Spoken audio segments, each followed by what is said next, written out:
Hey guys, and welcome to day 3 of the Build Your Kickstarter challenge. So today we're actually going to be doing probably one of the easiest parts of running a Kickstarter, which is actually the building of the Kickstarter itself. You know, most of the difficulty is really in the marketing and creating the content. Creating the campaign itself is actually super easy. And so I'm actually just going to walk you guys through today as I create mine so you can kind of see really how simple it is. So if you guys are ready to dive in and see how easy Kickstarter can really be, then go ahead and grab a cup, cozy up, and let's get to writing.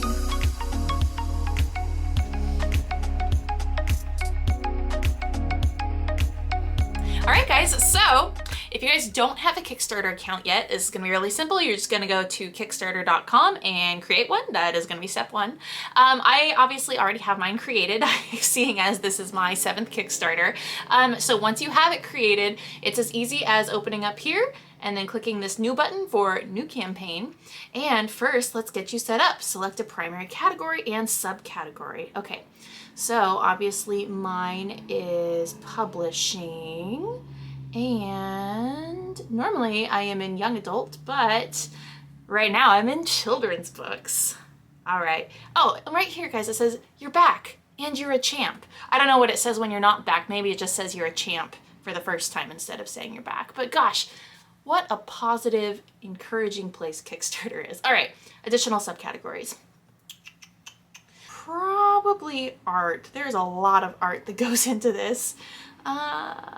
Digital art. That is, oh, but they're digital illustrations. Oh no, this is harder than I made it out to be. We're gonna go with digital art because all of our paintings in the Macho books are done with digital art. Next is location. Okay, what country am I in? Whew. We're getting to the hard stuff here. I am in the United States. All right, take a moment to review the rules. Projects must create something. Remember, I told you guys this on either day 0 or 1, one of the two. This is not for charity projects. These are things that you're making. Projects must be honest and clearly presented. So don't come here trying to scam your people. Projects can't fundraise for charity, which I just said. Projects can't offer equity, so no shares in the company, which we're not doing. And projects can't involve prohibited items. Just for funsies, let's see what prohibited items are. Okay, nothing claiming to diagnose, cure, treat, or prevent an illness or condition. No contests, no coupons, no gambling. So there's actually no raffles, just so you guys know that. No energy, food, and drinks. No offensive material. You can't offer genetically modified organisms as a reward. Do dragons count? I guess I'm not offering any live dragons. Oh, live animals. I couldn't if I wanted to. No alcohol, no financial money processing or credit services, no political fundraising, no projects that promote discrimination, projects that share things that already exist, no resale, no drugs, no weapons. All right, pretty easy. I'm gonna hit the got it button because those all seem all right with me. Payment. Okay, so this is where you need to provide your bank account details. There's actually a couple things you're gonna have to provide here. I guess I can kind of explain them as we go through them. So let's see, who's raising funds for this project? I am a business, and I can't change this once I continue. I'm okay with that. Okay, verify your information with Stripe, continue to Stripe. So it says I'm going to be redirected to Stripe to provide age, location, tax information, and other details. Legal business name, Tally Inc. Oh, one sec, I gotta look up my EIN. So just FYI, EINs or TINs are either employer identification numbers or tax identification numbers. They're interchangeable. That is if you have a business with a specific number, tax number for it. If you don't, or if you're a sole proprietor, you use your social security number. And that is to make sure that the profits you are making on Kickstarter are properly reported on your taxes. That is a thing, FYI. All right, so next section, pretty easy. It's all your personal details, your address, your phone number. Probably don't need to watch me fill that out. You know how to do this part. Okay, then you're gonna hit the submit button once you're done with all of that, and then it says returning to Kickstarter. You'll be redirected in just a moment. I'm having trouble verifying my information. I don't think so. So basics, name your project, upload an image or video, and establish your campaign details. So title, this is Macho and the Dragon Egg Rescue. So you get 60 characters to think about your title here. So obviously you put the title of the book, Macho and the Dragon Egg Rescue. Normally I kind of try to put like a little sub tag on it there, but 28 characters is not a lot. Perfect. Okay. Primary category is publishing, children's book. Secondary category is art and digital art. Project location. You know what? I almost say Seattle. It's close enough. Project image. Okay, I'm not gonna lie, I haven't actually developed the project image yet for the new Macho campaign, so I'm just gonna put up actually an old one, just kind of as a placeholder right now. Let's see. And honestly, the one that I do put up will be almost identical to this, so it's good enough. Okay, your image should be 1024 by 576. Ideally, I should have made this during my content creation day. I just didn't quite get to it. But this is what we used on Macho and the Great Dragon Escape, and we will use something very similar for this one. Project video, I've not actually filmed yet. I'm gonna do that shortly, but as soon as you have your video filmed, you're gonna drop it right here. Oh, here's the statistic. 80% of successful projects have a video. Like I said, I think in yesterday's video though, I think that that's more a sign of the people who put the most effort into Kickstarter are making videos anyways. I don't actually think it's the video that makes them successful. I just think it's representative of who is trying the most in their Kickstarter campaigns. That's kind of my take on it, but that's good to know. 80% of successful projects have a video. Make a great one, regardless of your budget. Cool. Funding goal, not gonna lie, we're going for $10,000. Funding is all or nothing. If you don't meet your goal, you won't receive any money. We've talked about this before. It's true. If you don't meet your goal, you don't get anything. Ooh, use our calculator to estimate total costs, including taxes and fees. Pretty cool, but I've already done all that. That was day one. I used my own calculator. Okay, target launch date. We want to launch on May, that's the 5th month, right? Of 2022. Sometimes I forget what year it is, you guys. Ooh, it's tattling on me. It's less than a week away. This is actually something that's good to know, that they do recommend 8 business days for confirming your identity, providing payment details. I'm not gonna lie, I'm not too worried about it because this is my 7th Kickstarter. They usually push me through pretty quick, but I could potentially be in trouble if anything went wrong. I should have probably gotten this done last week, but here we are.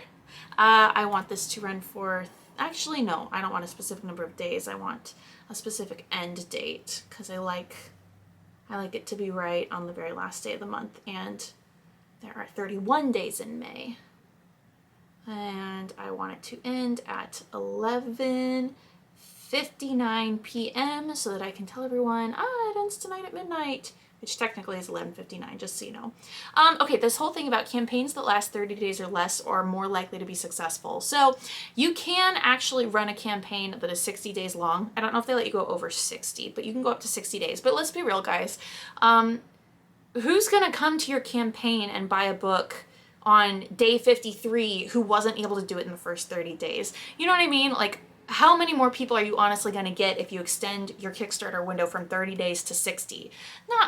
Not any. It's not going to be any bigger or any better because we all know you're bringing in your own friends, your own family, your own fans. So those people, if they can't get it in that 30-day window, they're not going to buy it in the 60-day window. So I would recommend, I always do 30 days on my campaigns. If you wanted to do even fewer days, that'd be cool. But I would not recommend going for more. More days does not equal more money. Okay, save. Next is rewards. Okay. Most creators offer 3 to 10 rewards tiers, which can be physical items or special experiences. Make sure to set reasonable backer expectations. Okay, so this is where we were talking about rewards tiers. So tier 1 for me is I need 1 copy. Or I'm gonna say I need 1 book. And I always go back at the end and make sure that these are all consistent. So 1 book is going to be $20, and the description is 1 hardcover copy of either Macho and the Great Dragon Escape,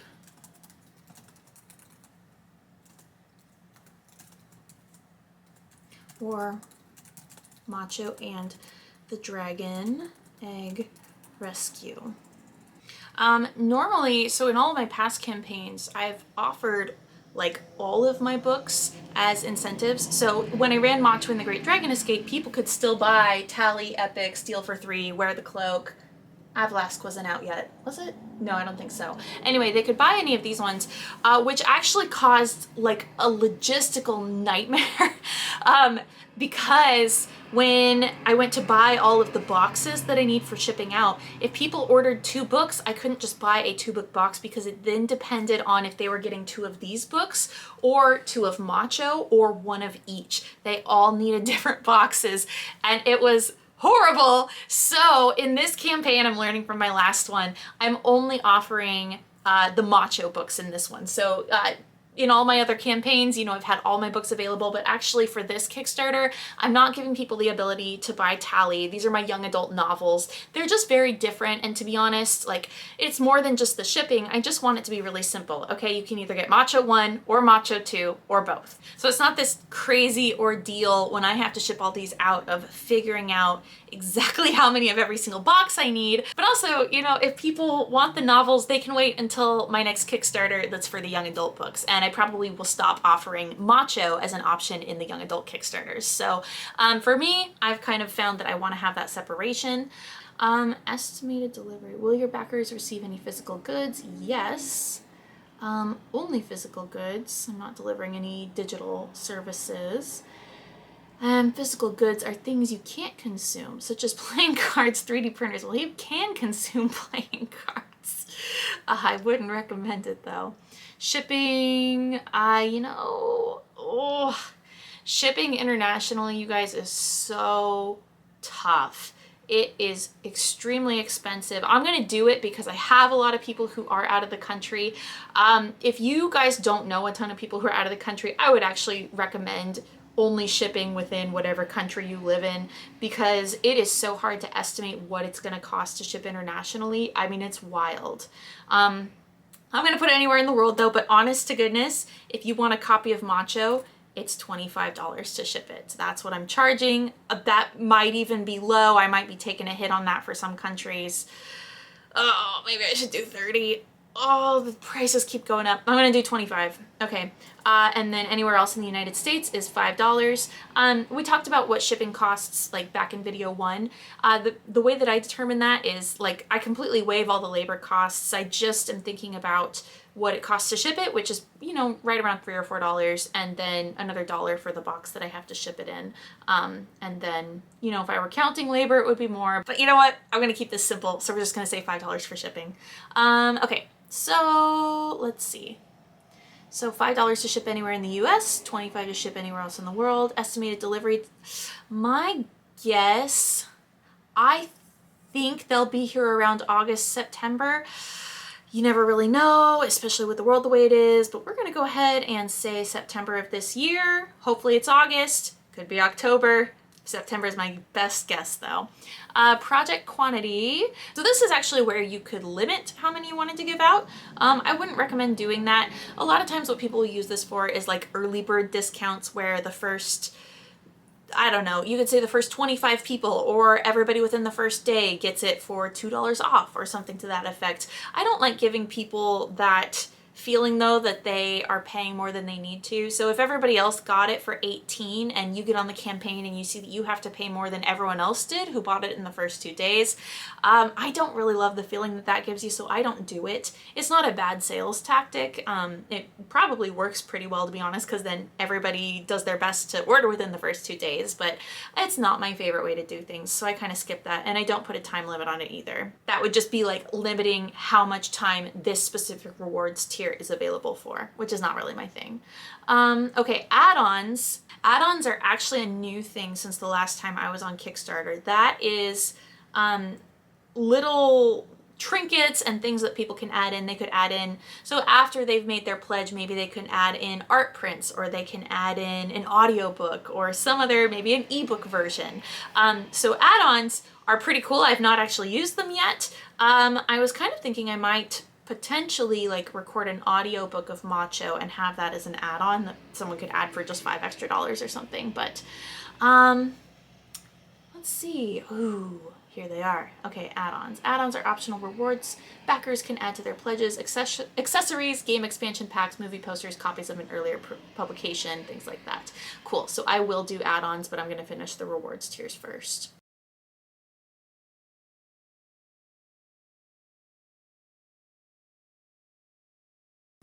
Oh, I forgot to add this to the first one. One of the things that you need to know is that your backers will not make their selections until after the Kickstarter campaign is over. So like in that very first tier, I said you can either have Macho and the Great Dragon Escape, which I don't expect anybody to do, but it's an option if they wanted to. Or you can have Macho and the Dragon Egg Rescue, which is the new book. That's what I expect everyone to be buying. They will not actually make their selection though until after Kickstarter is over. So this is so confusing for people. I promise it will cause you issues. I've never had a campaign where this has not caused confusion and issues, and it doesn't matter how clear you make it. You can try to explain this until the cows come home, it will still cause you issues. So you don't collect people's information until the Kickstarter is over. And there is this serious confusion because people have to enter in their information for billing when they get into Kickstarter, they buy your book. They have to enter their billing information because you need to charge them. And usually billing information includes an address. And so they're like, I already gave you my address, but you don't have their address until Kickstarter ends, and then you have to ask for it in what's called the backer surveys. So these surveys get you the address that you're going to need to ship the book to. It also gives you the opportunity to ask which book/books do you want, depending on what tier they signed up for. It's sounding more complicated than it is, but it's really not. You just have to know that you will not get people's information until after the Kickstarter ends. You will then send out a survey, and that is the information you collect. People will be confused though because they had to enter their billing information when they very first signed up. So they think they've given you their address, and so 6 months go by and you're like, hey, I'm trying to send you your stuff. I need your address. And people will be like, I already gave you my address. And it's like, no, you didn't. I need you to fill out your survey.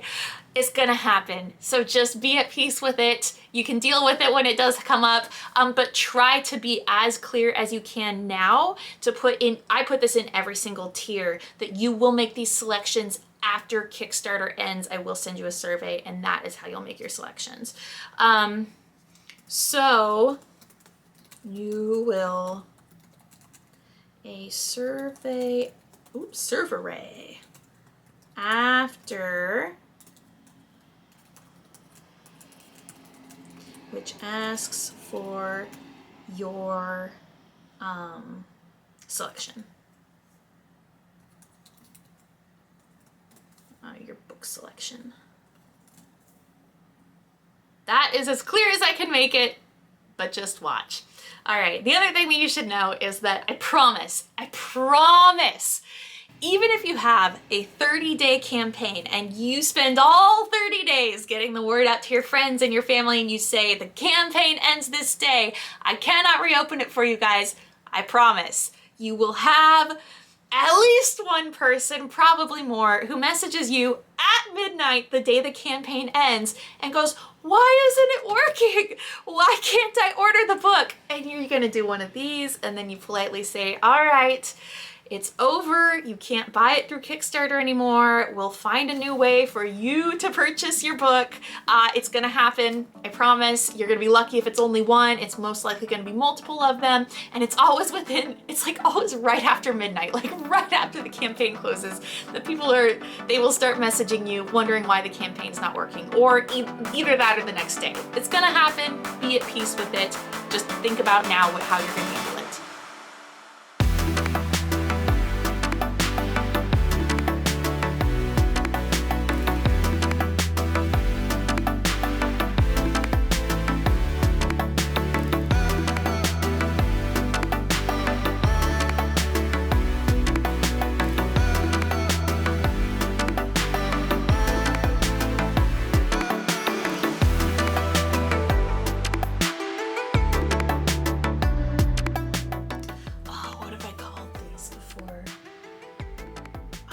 I know I always have called the $250 tier the diamond level backers. I think this was a gold level or rock star backer.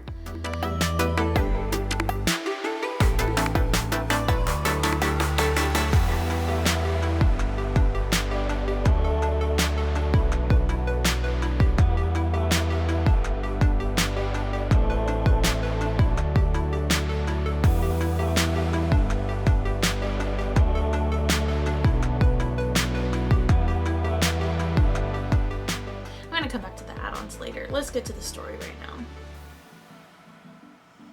Okay, so this is the part that I want you guys to think about today. This is kind of what the homework sheet walks you guys through, is that you want to cover a couple of things in this story section. What I'd recommend is covering, first of all, how Kickstarter works. That's going to be hugely important for anybody who's new to the campaign or just new to Kickstarter in general. It's kind of nice to give them a rundown of the fact that it's all or nothing, that they don't actually get charged until the campaign is over, and yeah, I mean, those are really the big things. The next thing you want to cover is what you're making. You want to talk a little bit about the backstory, so tell them a little bit about you. Again, this is like yesterday. You don't want this to be like, this is not like when you watch reality TV and everybody gives their sob stories. I wouldn't recommend doing that. I would give the backstory of the project and not try, like, don't be the person who's trying to guilt people into buying from you. It just isn't fun that way.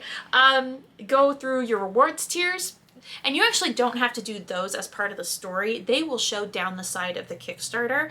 So if you're looking at your worksheets before you're like actually building the Kickstarter, you can kind of list out what you want your tiers to be on the worksheet, but you don't have to put those in the project description. You can if you want, I don't. And then I usually say to finish with a call to action. So say, hey, you know, thanks so much for reading all the way to the bottom of this. Now go ahead and click the green button that says to sign up for the campaign and help buy a book and help us hit our funding goal. Something like that, where you end with that call to action of asking somebody to actually move forward and do the next step. Now this is the part where I like to have headings. So this is why, so yesterday during my content creation, I was doing a whole bunch of headings. So I always use About Kickstarter as my very first one. And if you make them wide, if you like make a wide heading sized image, then it ends up looking really good in your Kickstarter when it's finished. So I'm going to say upload. Okay, so then About Kickstarter here, I'm just going to write a really quick description of Kickstarter is awesome. It's all or nothing, and you should buy now. Okay, that's not actually what it's gonna say. I just kind of want to get to the next section. So I'll drop a couple of these in here. So I did About Kickstarter. I did About Macho and the Dragon Egg Rescue. I made a graphic for that. So that's where I'm going to talk. I'll give the synopsis of the book itself and just kind of let people know what it's about, and also, you know, that it's a sequel to Macho and the Great Dragon Escape. That is pretty relevant. So I will have most of the people on this campaign will be returners from previous Kickstarters, but there will be some new people who've never heard of me, never heard of Macho. They don't know anything about it. So about the book, I'll come back and fill this in later. Let's see, the next one that I made. So we'll go audience next, because I think that really ties pretty well into what the book is about. We want to let people know, you know, whatever your book's about, if your genre is for young adult, you want to say that. If it's for adults, if it's for kids. Mine, I always compare to a very Dr. Seuss-like audience, because everything rhymes. Definitely for ages 3 to 93, because everybody can love puppies and baby dragons. So I will type that all in here. The next one that I'm going to put in is, I always do one for quality, which is because I'm really proud of the quality of my books. And Macho is, I guess I never pull it down and show you guys. All right, but this would be the part, oh, quality, there we are. upload. So this is the part where I'm going to explain that they are hardcover books, that, you know, there's shiny letters on the front. If they're first editions, it says first editions and shiny letters on the back here. And it's cool for me because I can actually hold these ones up and show them off and say, hey, the new book is going to be the same quality as these ones. And like, look at the illustrations in here. Hang on, let me find my favorite page here real quick. This is my favorite page. Like, look how gorgeous the illustrations in here are. Well, I have a lot of favorite pages, but there's something about this one I've always loved so much. So yeah, just kind of telling people a little bit about what kind of quality to expect. That is going to be extremely helpful. So definitely have a section about that. Let's see, what's my next one? I think my last one is my About Haley and Angelique section, which is, you know, also important. To be honest, I think it's more important to tell them what the book is about than your backstory, but it doesn't hurt. So I've got this little section where I will, once it loads, I will type in, you know, a little of the backstory about me and Angelique and how we met and how we ended up working on Macho together. We'll just say upload. I'm sure it'll figure it out. Oh, there we are. But look how cute this is. I made a little About Haley and Angelique graphic because, you know, I said everything's snowy. That was kind of my, like, keeping everything under the same branding. I made this cute snowy background, which is a page out of the book. I put me and Angelique on it, and I put a dragon next to both of us because it's so cute, and why not? All right, we're just gonna pretend that this section is done. The last thing that you have to do is say what your risks and challenges are. So this is where you would say, so something to know about Kickstarter is people, before they buy the book from you, they actually do have to check a box that says something along the lines of, I know that these rewards are not guaranteed, which is kind of Kickstarter's way of covering themselves if you as a creator don't produce the product that you promised. The reality is that there have been a good handful of Kickstarters over the years that have been mismanaged and that have not given people the products that they were promised. And so just, you know, FYI, Kickstarter's not liable for that. Nobody's really liable for that. So you want to buy from people who you trust on Kickstarter. So here's where you would say what your risks and challenges are. So if I was really uncertain that I could do this project, or I had real concerns, this is where I would want to put them. You do, I believe, have to put something in here. I'm gonna say my biggest risk, I think, is just that they're going to be late. Just with the way that the world is, there's a potential that they will not be out by September. So that's going to be the about section. And again, I'm absolutely going to come back and doctor this up quite a bit, but I want to get through to the verification step so that I can get that rolling, because that does occasionally take a couple of days. Okay, so this is where you would create your profile. Mine is already here, so there I am. It's going to skip that part for me. Vanity URL, okay, not important right now. Collaborators, I don't really have any, at least not on Kickstarter. Obviously, Angelique and I collaborated to make the book, but I pretty much run the Kickstarters. Demographics, yeah, I don't think we need any of those. So you'll see all of these are check marked. The last thing we've just got to do is payment. So this is linking your bank account. So there's my email, project type, project verification. You guys don't need to see this part.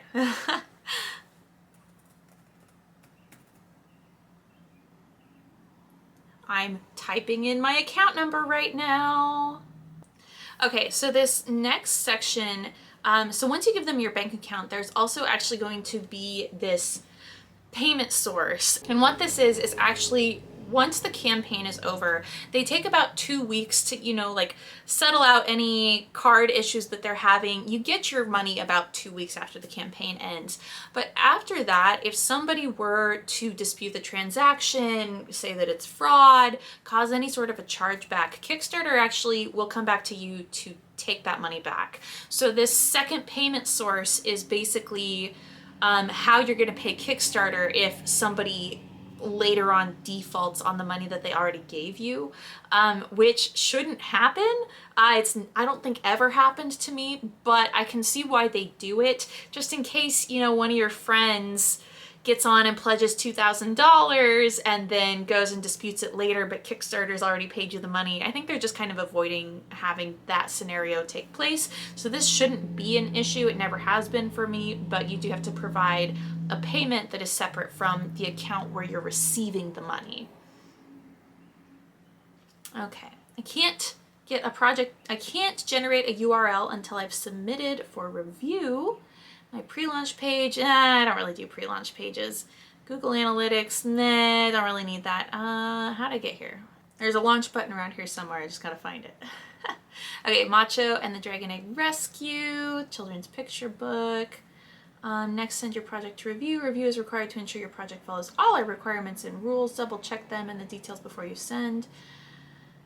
Its funding goal is $10,000 by Tuesday, May 31st. Send to review. Cool. I'm going to send it. Stay tuned. I will get a response by the 29th. All right. Cool. Now I just got to wait for the review to come back. And this has gotten to be quite a long video, so thank you so much for joining me. That is how you set up your Kickstarter. It is very simple, as you guys can see, and that is pretty much everything you need to know. So I did that in just a little over an hour. Kickstarter's all set up. Like I said, it's probably the easiest part of the process. So thank you for joining me. Hopefully this has taken some of that stress away and it doesn't seem so difficult anymore. And I will see you guys tomorrow for day 4 of the 5-day Build Your Kickstarter Challenge.